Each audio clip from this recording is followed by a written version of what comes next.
बारिश हो रही है मुख्तलिफ शहरों में और ज़रा उससे मुताल्लिक़ ख़बरें भी आ रही हैं, लेकिन उसके साथ साथ कुछ जगह ऐसी जहाँ पर बारिश ने तबाही भी मचाई है। इससे पहले हमने बात भी की थी।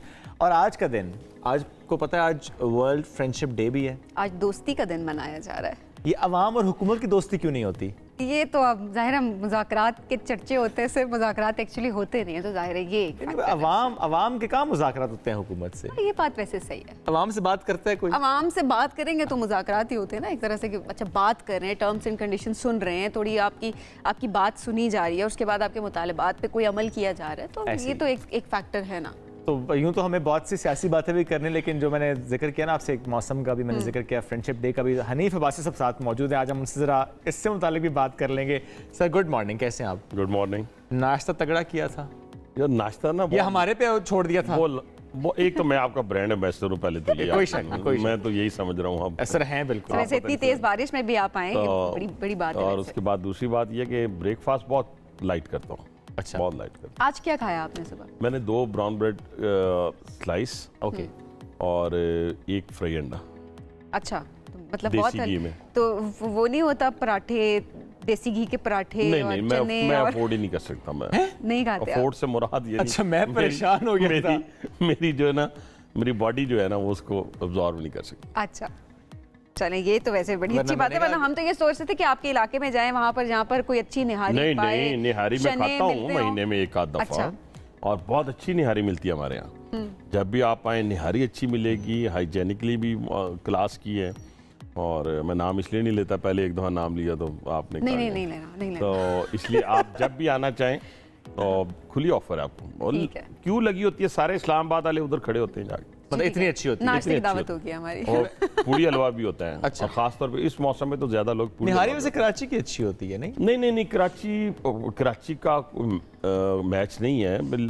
लाहौर, कराची वाले कहते हैं लाहौर बहुत अच्छा है फूड के लिहाज से, और पिंडी आज से 20 साल पहले तो मैं नहीं कहता सही, लेकिन अब जो है नेम एनीवन के आप ये फूड खाना चाहते हैं वो आपको सब मिलता है सब। वैसे शेख रशीद साहब भी बड़े फूडी रहे हैं, कभी ऐसा इत्तेफाक हुआ कि इकट्ठे कहीं खाना शाना खाया हो? कभी जिंदगी में ऐसा हुआ हो? मैं अल्लाह ताला का बड़ा शुक्रगुजार हूँ कि मुझे कभी उनके साथ, हालांकि पॉलिटिकल लोग आपस में बैठते हैं उठते हैं, ये पीपल्स पार्टी के जितने लोग हैं, MQM के जितने लोग हैं, काफ लीग के जितने लोग थे, सबके साथ किसी के साथ डिनर, किसी के साथ लंच, किसी के साथ कॉफ़ी, किसी के साथ वैसे गपशप, ये अल्लाह ने मुझे नसीब नहीं किया जी। मुझे ये गिला है वैसे, ये मेरी खुशकिस्मती है। ये लोग उनके साथ नाश्ता करते हुए दिखाई देते हैं। खुशकिस्मती है। ओ यकीन माने, मैं अब क्या, अब किधर आप मुझे ले गई हैं। वो नाश्ता मैं नहीं कर सकता। अच्छा, वो डोंगों के साथ मैं नहीं खा सकता। हाथों के साथ तो खा सकता। अच्छा ठीक है। अच्छा, आज फ्रेंडशिप डे भी है, बेस्ट फ्रेंड कौन है आपका? मेरा मैं यहाँ पे किसी एक का नाम नहीं ले सकता, मेरे लिए बड़ा मुश्किल हो जाएगा। कोई एक होता है ना जो कि हम कहते हैं कि कुछ भी हो सबसे पहली कॉल उस शख्स को जाएगी। एक्चुअली ना मेरे जो जेल का टाइम था ना, इसमें बहुत सारी चीज़ों ने ना मुझे, जिसे कहते हैं पंजाबी में चानन हो गया कि मैं क्लेम कर रहा था। मैं एक्चुअली दोस्त अहबाब के साथ ना अपनी तारीफ, सेल्फ प्रेजिंग में बात आ जाएगी, लेकिन मैं चीट नहीं करता। मैं किसी काम का ज़िंदगी के अंदर, अगर मेरे पास कोई दोस्त भाई आया मेरा, जो जिसे मैं दोस्त समझता था, तो मैंने उसके काम के लिए कभी मुआवजा नहीं लिया। अच्छा। ये दुनिया सुन रही होगी, वो लोग भी सुन रही होंगे, तो जिस किसी का हो तो आपके चैनल के बाहर आके खड़ा हो जाए। मैंने कभी किसी ज़िंदगी में किसी दोस्त के काम का मुआवजा नहीं लिया। लेकिन जब मेरी बारी आई तो जो मुश्किल वक्त था मेरे ऊपर, और जो मेरी फैमिली के ऊपर, और उस दौरान मैंने ना देखा कि बस चंद लोग थे जो डे 1 थे मेरे साथ थे। जो बड़ी बड़ी बिग गन्स थी ना, वो पहले दिन ही भाग गई थी, मुंह फेर लिया सब। वो भाग गई थी, मेरी फैमिली से मुंह फेर लिया, जो लफ्ज़ आपने इस्तेमाल किया। जेल तो आना नामुमकिन, लेकिन जो लोग मेरी दुकानदारी के हवाले से, जब से मैं दुकानदार था, अपनी ज़िंदगी को, प्रैक्टिकल लाइफ को शुरू किया, वो जो 8-10 दोस्त थे वो मेरे साथ रहे। वो 8-10 नहीं थे, मेरे जो बाकी भी लोग थे, लेकिन मैं कहता हूँ कि जिन्होंने बहुत रोल अदा किया। बाकी ये रोल भी था, 100-200 बंदा अटक के बाहर खड़ा होता था, कैंप जेल के बाहर, अडयाला के बाहर। वो लोग मेरे वोटर्स जो थे, जो बड़े मुखलिस थे, मिडिल क्लास थे, लेकिन जो बिग गन्स थी, बिग गन से मुराद समझती है ना आप? जी जी जी। पैसे शैसे वाले, वो सारे भाग गए। जिनसे एक्सपेक्टेशंस भी थोड़ी ज्यादा होती है कि आप हाँ बिल्कुल आपकी बात ठीक है। देखिए ना, आप किसी के साथ खड़े होते हैं और सिंसियरली खड़े होते हैं, किसी से मैंने फिर वही कहा कि आप डायरेक्टली या इनडायरेक्ट किसी का मुआवजा भी नहीं दिलाते हैं, तो उससे एक्सपेक्टेशन क्या होती है आपकी?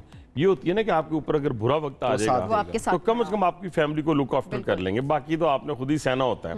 लेकिन वो सारी बातें गलत साबित। कोई एक ऐसा दोस्त जिसपे वही वाली बात जो अभी आपने बताई उसे गुजराऊंगी, जिससे बहुत एक्सपेक्टेशन थी, कोई एक शख्स जिसपे सबसे ज्यादा दुख हुआ कि ये मुश्किल वक्त पे नहीं मैं इतना बच्चा अच्छा, वो भी लंबी लिस्ट है, इतना बच्चा नहीं लंबी लिस्ट है, लंबे और किसी की दिलाजारी करना मकसूद नहीं। स्कूल के दोस्त भी हो सकते हैं। देखिए ना मेरी बात, क्या पता राह रास्ते आ जाए। नहीं देखिए मेरी बात, अब सारी राह रास्ते हैं, उनके सबके साथ मेरी अब दोबारा है दोस्ती, हो गई। लेकिन वो मैं एक लिमिट तक रखता हूँ ना। फिर ये नहीं है कि उसके लिए जैसे हमारा होता था कि हमने क्रीज से बाहर निकल के खेलना है, उसके लिए जाके लड़ जाना है, मर जाना है, वो कहानी नहीं है। बस जितने वो हैं उतने हम हैं। लेकिन वो जो बुरे वक्त के साथी हैं मेरे, मैं आपको बताता हूँ कि मेरा एमपी है आजकल मेरे साथ, ज़ियाउल्लाह शाह उसका नाम है, ये ख्वाहिश भी आपकी पूरी कर देता हूँ। और वो शख्स मेरा उसका कोई फाइनेंशियल एक पैनी का इंटरेस्ट कभी नहीं रहा। 20 साल से 25 साल से मेरा दोस्त है, भाइयों की तरह फैमिली हूँ। वो शख्स मेरे बेटे के साथ डे 1 से, अभी मेरे बेटे की 32 है, उस वक्त तो 6 साल पहले आप अंदाजा लगा लें, हर जेल के बाहर उसके साथ वो खड़ा होता था, हर मेरी तारीख पे वो खड़ा होता था। 2 मेरे पख्तून भाई हैं, एक का नाम इस्मतुल्लाह है, एक का नाम गुल खान है। ये दोनों भी ये आम से छोटे छोटे से दुकानदार हैं, बहुत छोटे दुकानदार हैं लेकिन बहुत बड़े हैं। तो ये दोनों भी अदालत के बाहर, और हर मेरी जो तारीख जेल में मुलाकात थर्सडे को होती थी मेरी फैमिली की और दोस्तों के साथ होते थे। दोस्तों के साथ तो एक फिंगर के साथ होती थी मुलाकात, यानी एक जाली होती थी तो उसमें से मैं एक फिंगर निकालता था, तो वो फिंगर के साथ फिंगर हम मिलाते थे।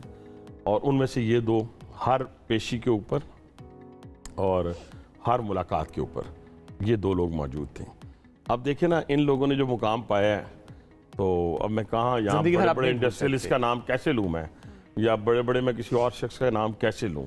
हैं इंडस्ट्रियलिस्ट भी 2, 3, 4 दोस्त ऐसे हैं, लेकिन वो फिर 6 बहुत ज़्यादा हो जाएगी। लेकिन मैं इसलिए इन लोग, अब ये लोग जब मेरे सामने आते हैं तो मैं इनके साथ खड़ा हो जाता हूँ। और मैं ज़िंदगी के अंदर एक बात आपको बताऊँ, ये बड़े अच्छा, मैं लोगों को भी कहूँगा कि आपका पता होना चाहिए आप किसके साथ हैं। आप इनके साथ हैं, इनके साथ हैं, उनके साथ हैं, मेरे साथ है, किसके साथ है। और मैंने ज़िंदगी के अंदर ये तय किया हुआ है कि जिस दिन किसी के साथ नहीं है तो दूसरा दिन नहीं गुजारना उसके साथ, उसको बता देना कि भाईजान थैंक यू सो मच। हाँ, उसके असूल हैं। असूल ये हैं कि ये जैसे अभी हमारी पार्टी से बहुत सारे लोग गए हैं और जाकर टेलीविज़न पे बैठ के अब वो कभी मियां नवाज शरीफ पे तनकीद कर रहे होते हैं, कभी पार्टी पॉलिसी पे तनकीद, कभी शहबाज साहब पे तनकीद कर रहे होते हैं, कभी मरियम बीबी पे तनकीद कर रहे होते हैं। शायद ये वक्त मेरे पे कभी भी ना आए, और इसलिए कि जहाँ आपने अच्छा वक्त गुजारा हो, जहाँ आप अच्छे तरीके से किसी की तारीफ की हो।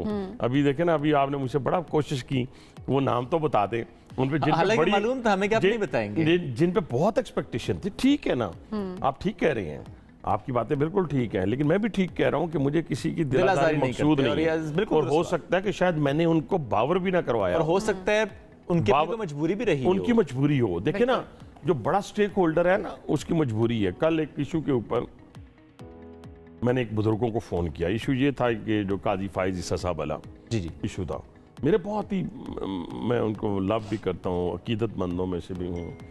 तो उन्होंने एक लफ्ज़ उन्होंने कहा कि मुझे इस चक्कर इसमें ना घसीटें, तो मैं समझता था कि क्यों उनकी ये मजबूरी है। लेकिन आप देखें कि कल का जो हमारा इवेंट था जिसमें मैं था बाकी लोग भी थे, हम किसी शख्स के साथ इसलिए नहीं खड़े हुए कि हमें उससे कुछ चाहिए या उसने हमें कुछ दिया है, लेकिन आप खड़े हो इसलिए हो गए कि ये अनारकी वाली बातें हैं, ये कल कला आप पे, मेरे किसी के साथ हो सकता है। तो अगर आज हम ना खड़े हुए तो फिर कल हमारे साथ कोई खड़ा नहीं होगा। तो इसलिए आप खड़े हो, जहां आईन आपको इजाज़त देता है, कानून आपको इजाज़त देता है, उसके मुताबिक आप लोगों के साथ इस तरह खड़े हो कि जाने के बाद भी लोग आपको याद रखेंगे। और ट्रकों के पीछे, बसों के पीछे लिखा होता है, तेरी याद आई तेरे जाने के बाद। किसी के दिल में हुई होगी ना, उसके लिए मोहब्बत, प्यार उसने लिखा और उसने लिखा होगा। और हकीकी मानों में आप देखें कि जब भी कोई शख्स घर से जाता है तो उस वक्त उसकी इम्पोर्टेंस फील होती है। मैंने आगे भी शायद एक प्रोग्राम में आप में कहा कि मेरी ज़िंदगी में कोई रिग्रेट नहीं है कि यार मेरे पास पैसे होते या 100 करोड़ का घर होता, ये ऐसी चीज़ें कभी जेहन में आई ही नहीं। सही। जो मांगा अल्लाह ने वो दे दिया, और इतना ही मांगा जिससे किसी का मोहताज ना हो। लेकिन अपने वालिदैन की कमी जो है ना, वो मुझे आज भी, यानी 86 में मेरे फादर की डेथ हुई, 95 में मेरी वालदा की डेथ हुई, लेकिन मेरी ज़िंदगी की एक ही ख्वाहिश की, काश वो जिंदा होते, बेशक व्हीलचेयर पे होते। तो इससे बड़ी बस उनका होना ही, उनका होना ही था। तो जिनके पास है, मैं यही बात कहूँगा, उनकी बड़ी कदर करें, बहुत वो इतनी कदर करें। मैं देखता हूँ कई दफ़ा ऐसी वीडियोस आती हैं जिसमें बेटा, अभी मैंने एक बहुत बड़े ताकतवर शख्स था अपने ज़माने का, मैं नाम फिर नहीं लूँगा, तो वो उसकी दिलादारी होगी, यानी उसका बेटा उसको पोर्शन से निकाल रहा है। वो देखा होगा आपने भी, सारों इस तरह के तो आए दिन क्लिप्स हम देख रहे होते हैं। बदकिस्मती है हमारी, ये बड़े बदकिस्मत लोग हैं, ये बड़े बदकिस्मत, ये माँ और ये बाप, ये नहीं मिलेंगे दोबारा। एक बार चले जाएं वाकई। आप देखें ना, हम भी सोचते हैं, खैर हमें तो उन्होंने पाला पोसा, और जब हमारी बारी आई तो वो थे ही नहीं, कोई एक भी नहीं था। लेकिन ये है कि अगर वो उस वक्त हमें पता होता कि इन्होंने इतनी जल्दी चले जाना है, तो हो सकता है 3 घंटे देने की बजाय हम 6 घंटे उनको देते हैं। और वैसे तो आसपास हो तो हमें पता ही नहीं चलता, ये नहीं मिलती चीज़। देखिए ना, आप खुद बच्चे आपको मिल सकते हैं, बिल्कुल ऐसे, ठीक है जी, आपको और जो भी हर चीज़ अल्टरनेट है, लेकिन माँ बाप का अल्टरनेट नहीं। तो ये बात ट्रू दैट। चलें जी, थोड़ा सा आगे बढ़ते हैं, थोड़ा सियासी बात भी करते हैं आपसे। जो माहौल चल रहा है इस वक्त, एक धरना भी जारी है जमात इस्लामी का, लगता यह है कि हुकूमत ने घुटने टेक दिए उनके सामने, उनकी बातें मानना शुरू कर दी हैं। देखिए, मलिक साहब ने भी कहा कि बिजली के बिल अब कम आएंगे। अच्छा, ये मुझे नहीं पता मुसद्दक मलिक साहब ने क्यों कहा कि बिजली के बिल कम आएंगे। देखिए, पहली बात तो ये है कि ये हालात, ये वाक़यात एक दिन में पैदा नहीं हुए, और फिर जब आप किसी से कर्ज लेते हैं तो उसकी शराइत उसकी होती हैं, टर्म्स एंड कंडीशंस उसकी होती हैं। बेशक आप गली मोहल्ले में मुझे ज़रूरत पड़ जाए लाख रुपए की, 2 लाख की, जिसमें पैसे लेने जाऊंगा वो कहेगा भाईजान 2 लाख दे होते इतने पैसे मैं लाऊंगा, इतने दिन वापस करोगे, ठीक है। अब ये क्योंकि IMF के साथ हमारा एग्रीमेंट है, ठीक है, और हमें बेल आउट पैकेज चाहिए था, ये सारी चीज़ें। लेकिन इसमें कुछ चीज़ें ऐसी भी हैं जो चलती आई हैं, जैसे IPPs की बात। सिर्फ IPPs की बात नहीं है, हम सिर्फ IPPs पे, मैंने खुद नेशनल असम्बली के अंदर IPPs के ख़िलाफ़ जो है वो बात की है, ठीक है। लेकिन इसमें जो फॉरेन में कंपनीज हैं उनका कतन कंसिडर नहीं करूँगा, इसलिए कि आपके सॉवरन, उनके साथ भी, लोकल वालों के साथ भी हमारी सॉवरन गारंटी के साथ एग्रीमेंट हुए हैं। सही है। लेकिन मेरा फिर पॉइंट ऑफ व्यू ये है कि जो इलेक्ट्रिसिटी के बिल इस वक्त हैं, वो मेरा ख्याल है कि ना मेरे जैसा बंदा अफोर्ड कर सकता है, ना आप जैसा, कोई भी नहीं, आम आदमी। मैं आपको एक बात बता देता हूँ, अभी चंद दिन पहले एक मैं TV चैनल पे गया, वहाँ मैं मेकअप आर्टिस्ट थी, तो वो बहन को मैं पूछा, मैंने कहा कि आप, वैसे ही पूछा मैंने, वैसे ही, पहले तो जाते ही उसने कहा, सीधी सी बात है, उसने कहा अब हासी साहब ये बिल कब कम होंगे हमारे, हम तो मर गए। तो मैंने कहा आपका बिल कितना आया? उसने कहा 38,000, 38,000। इतनी उसकी तनख्वाह मुश्किल से, मैं कहाँ होगी बेचारी की, मतलब एक सिर्फ उसके लिए तो नहीं। लेकिन देखिए, इस बिगड़े हुए काम को संभालने के लिए आप रोज नया तजर्बा नहीं कर सकते। ये तो मेरी बात आप मान लें, पूरी कौम मान ले कि 2017 में एडवेंचर ना किया जाता मियां नवाज शरीफ के साथ, मतलब क्या आज तो इस तरह लग रहा है ना कि वो फैसला उस वक्त सबके ज़मीर सोए हुए थे, किसी एक का ज़मीर नहीं जाग रहा था। वो कहा गया, बुलाया पानामा के ऊपर, और बेटे की सैलरी ना लेने के ऊपर मुल्क के मुंतखब वज़ीर आज़म को घर चलता कर दिया। ठीक है, चलता कर दिया। पहाड़ी से लुढ़कता हुआ पत्थर जो है ना, अभी तक लुढ़क रहा है। ये मैं फिर कहता हूँ, ये दुकान नहीं है सर, ना ये पहली बार हुआ और ना ये आखिरी बार हुआ, उनसे पहले भी और उनके बाद भी मुंतखब वज़ीर आज़म घर गए। तो फिर इसी तरह फिर देखे ना, या आप ये माने फिर जो बाद में वो भी गलत था और जो पहले वो भी गलत। मैं वही अर्ज कर रहा हूँ ना, 97 हो और अपना 99 हो या 2017 हो, लेकिन 2018 में फ़र्क है, ये मैं 2022 में फ़र्क है। अच्छा, फ़र्क क्या है? किसी जगह के ऊपर 99 में जब नवाज शरीफ साहब को उतारा गया तो माशाल्लाह लगाया गया। जब 2017 में उतारा गया तो नो कॉन्फिडेंस के जरिए नहीं उतारा गया, एक भूडे केस के अंदर के अपने ही बेटे से सैलरी ना लेने के ऊपर, ठीक है ना, ये उतारा गया। जो वो था वो कॉन्स्टिट्यूशनल राइट है। आज भी हमारे खिलाफ अगर नो कॉन्फिडेंस आती है, कल शफकत महमूद, कल शफकत जी, ये डर है कि आ सकती है। पॉलिटिक्स में डर नहीं होता, इम्कानात होते हैं, हर चीज़ के इम्कानात। कल आपने शफकत को सुना है, शफकत महमूद बड़ा डिसेंट आदमी पीटीआई के अंदर, इसमें तो कोई शक नहीं। बिल्कुल ऐसे ही है। मैंने तो कभी उनके खिलाफ ये शोधापुना या शब्दाबाजी नहीं देखी। एक तो उसने कहा कि साइफर झूठ था, अमेरिका ने हमारी हुकूमत नहीं गिराई, ये उन्होंने मतलब कैटेगोरिकली कहा। ठीक है। दूसरा उन्होंने कहा कि किसी सूरत भी ये जो कुछ हमने किया उस वक्त, हमारे पास तो 5 हुकूमतें थी। देखिए आप गुस्से में कोई फैसला, मैं किसी ने मुझे कहा, मुझे नहीं कहा, मैं आजकल कुछ इसमें देखता रहता हूँ, अच्छी चीज़ें भी देख लेता हूँ। अच्छा। तो उसमें लिखा हुआ है कि बार बार जो अच्छे लोग हैं, कोई इंटेलेक्चुअल्स हैं, तो वो कहते हैं कि आप रिस्पॉन्स टाइम बढ़ाएं। मतलब फर्स्ट जब मुझे अभी गाड़ी में बैठता हूँ, मेरा काम नहीं हुआ, तो मुझे किसी ऑफिसर के ऊपर गुस्सा है, तो मुझे जरा थोड़ा टाइम ले, आधा घंटा ले लूँ, घंटा ले लूँ। हाँ। अगर मैं फौरी रिस्पॉन्ड करूंगा तो गलत हो जाएगा। ये बड़ा इंपॉर्टेंट है। आप ये बड़ा, उन्होंने क्या किया है, 74 साल की उम्र में एक बंदा ना सीखे तो मेरा तो कसूर कोई नहीं है ना। बाकी की उम्र भी मैंने तो सीखा है। सही है। मैंने तो सीखा है, मैं तो खुद कहता हूँ मैंने सीखा है।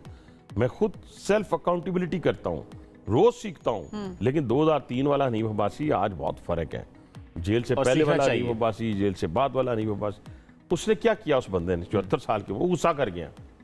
वो गुस्सा करके उसने क्या किया, अपनी 5 हुकूमतें अपने हाथ से गिरा दी। और 135 एमएनए आपके पास है, जरा बात समझने की, 135 एमएनए आपके पास है, जीपी की गवर्नमेंट आपके पास है, आजाद कश्मीर की गवर्नमेंट आपके पास है, पंजाब आपके पास है, केपीके आपके पास है।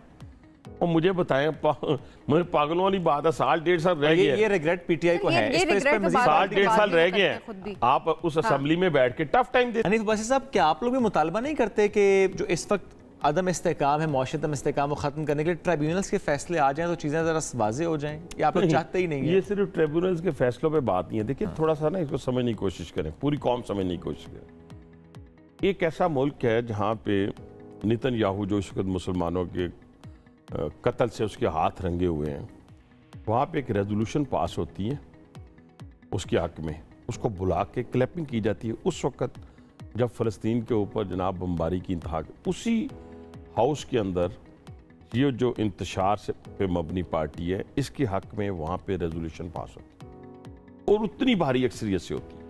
अच्छा। फिर हाउस ऑफ कॉमन के अंदर जो है, ये मैं थोड़ा सा एक नुक्ता समझा दूँ, फिर आप जितना मर्जी मुझे जोड़ गई है।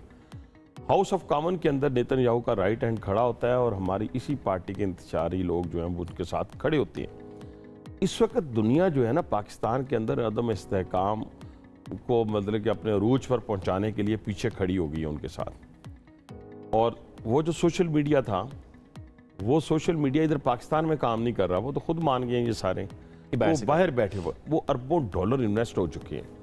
और वो अरबों डॉलर इन्वेस्ट हुए हैं पाकिस्तान में अनारकी पैदा करने के लिए, सियासी अदम इस्तेहकाम पैदा करने के लिए। आप देखिए बलूचिस्तान में जो कुछ हो रहा है, क्यों आपका 15-20 दिन बाद या महीने बाद आपकी एयरपोर्ट का ओपनिंग है, ठीक है, दुनिया हिंदुस्तान है या कोई और हमारे गैर जो ममालिक में से जो हमारे पाकिस्तान के वजूद को जिन्होंने तस्लीम नहीं किया, वो उन लोगों के पीछे खड़े हो गए हैं। और वो इन्वेस्टमेंट जो है, उस इन्वेस्टमेंट की बदौलत इस वक्त बलूचिस्तान के अंदर जो कुछ भी लॉ एंड ऑर्डर, कोई किसी किस्म के हक की बात। कल मैं बलूचिस्तान के सीएम की मैं स्पीच सुन रहा था उनकी असम्बली के अंदर। मैं खुद स्पीकर हूँ, बाकी दोस्त भी हमारे 3-4 जिनको मैं लाइक करता हूँ, मैंने इनको कभी नहीं सुना था। सही। कल यकीन माने उस शख्स ने जो स्पीच की है, मैं कहता हूँ वो सारी कौम सुने।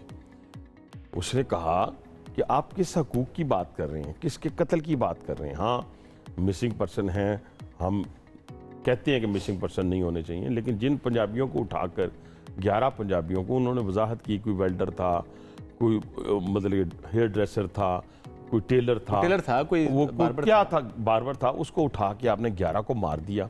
क्या कभी पंजाब के अंदर किसी बलोच को मारा जाता है? क्या कभी पख्तून को मारा जाता है? ये कौन सी रविश पे आप चल पड़े हैं? आप दुश्मन की रविश पे चल पड़े। बड़ी अच्छी तकरीर, नो डाउट। और फिर उन्होंने ये भी कहा कि हम मुज़ाकरात के लिए तैयार हैं, हमारे भाई हैं जो भी आए, लेकिन रियासत को दाव पे लगाकर, रियासत को कंप्रोमाइज करके हम किसी किस्म की कोई मुज़ाकरात नहीं। बट हैविंग सेड दैट, कि आप जो सारी बात कर रहे हैं, क्या आप ये कहना चाहते हैं कि पीटीआई भी शामिल है इस सारे सिचुएशन में? यस, वो क्या करते। अच्छा, अब देखिए ना, एक लालच है ना, एक कि हमने इक़्तिदार हासिल करना है। बेशक मुल्क पाकिस्तान पे वो खुद उन्होंने कहा कि बेशक बम गिरा दिया जाए, जो भी कर दिया जाए, इस वक्त हर वो काम करने के लिए पीटीआई तैयार है जो पाकिस्तान को अदम इस्तेहकाम की तरफ धकेला जा रहा है। अच्छा, हर के पीछे खड़े हो जाते हैं वो, और हर चीज़ को लेके वो देखे ना, एक खातून, वो आपने देखा होगा, वो 16 लाख के करीब उसके, उसी के एक ही खातून 16 लाख फेक अकाउंट चला रही थी। और जो अज़मा बुखारी के साथ हुआ, आप भी खातून हैं मदर के, वो किसी के साथ नहीं, उसको मैं कहता हूँ कि खुदा की कसम ये हमारी सियासत के अंदर रवायात थी नहीं। बहुत शुक्रिया प्रोग्राम में वक्त देने के लिए।